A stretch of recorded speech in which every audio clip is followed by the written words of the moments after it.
भारत दल, जिसे आप पहले एकजुट जम्मू के नाम से जानते थे, आप सभी मीडिया बंधुओं का स्वागत करता हूं। चुनाव का माहौल है, चुनाव का समय है और सेकेंड फेज और थर्ड फेज की वोटिंग होने वाली है। और आप जानते हैं कि एकम सनातन भारत दल या एकजुट जम्मू पिछले 10 वर्षों से अधिक से अब जम्मू कश्मीर में राजनीति में बहुत सक्रिय भूमिका निभाने का कार्य करती आई है। इस बार आपके माध्यम से जम्मू कश्मीर और पूरे देश के जो हमारे नागरिक हैं उनसे अपनी बात रखने का मौका अभी हमें मिला है।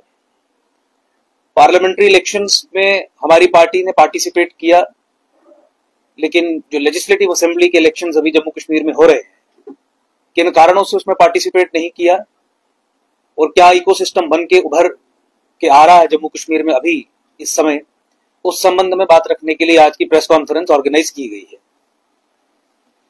हम सब लोग जानते हैं कि जम्मू कश्मीर एक जियोपॉलिटिकली सेंसिटिव एरिया है।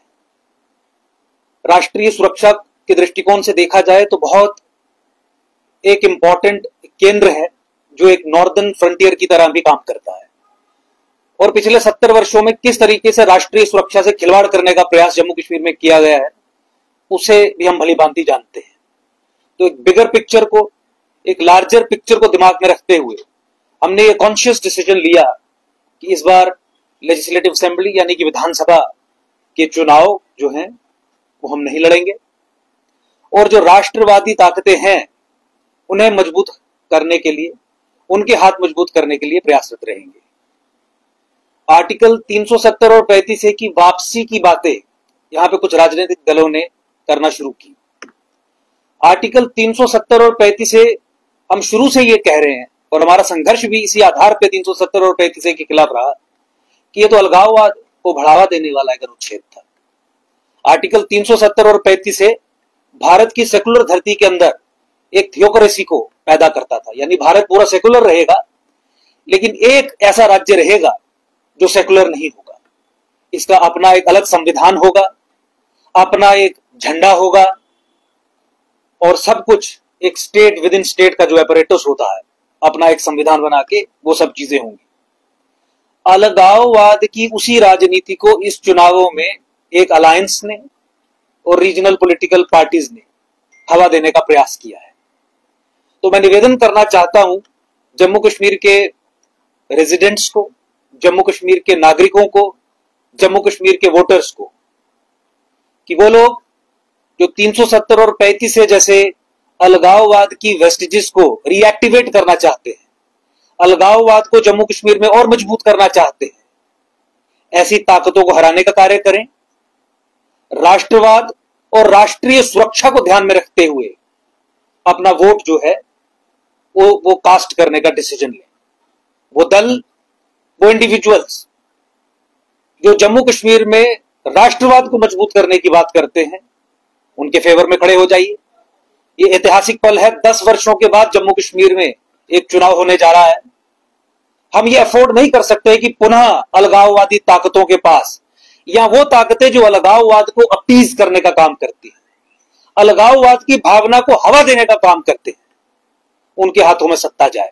एक कंसोलिडेटेड, एक डिसाइसिव मैंडेट उस राजनीतिक दल को, उस कैंडिडेट को जो देश के लिए खड़ा है, जम्मू कश्मीर में जो सभ्यता के लिए खड़ा है, भारत की जो सभ्यता है उसके लिए खड़ा है, उसको वोट देने का काम करें।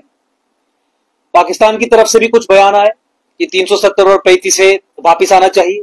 हम समझते हैं कि पाकिस्तान की क्रिटिकल रिक्वायरमेंट है जम्मू कश्मीर में, अगर अलगाववाद की स्ट्रगल को आगे लेके चलना है तो पाकिस्तान के लिए क्रिटिकली रिक्वायर्ड है कि 370 और 35 जैसे अनुच्छेद भारत के संविधान में रीइंट्रोड्यूस हो जाए। अब भारत माता की गोद में पैदा हुए कुछ लोग और कुछ पॉलिटिकल पार्टीज वही भाषा बोलने का काम कर रहे हैं।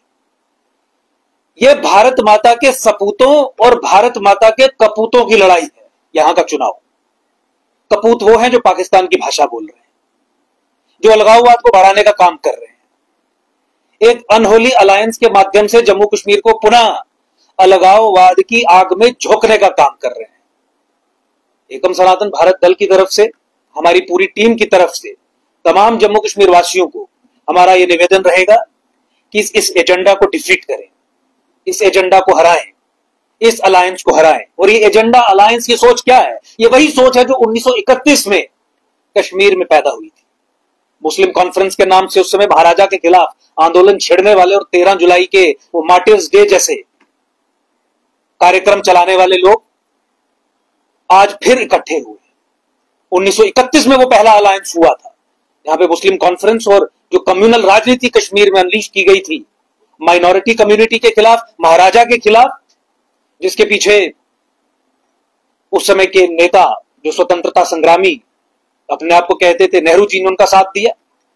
1947 में शेख और नेहरू जी का अलायंस हुआ।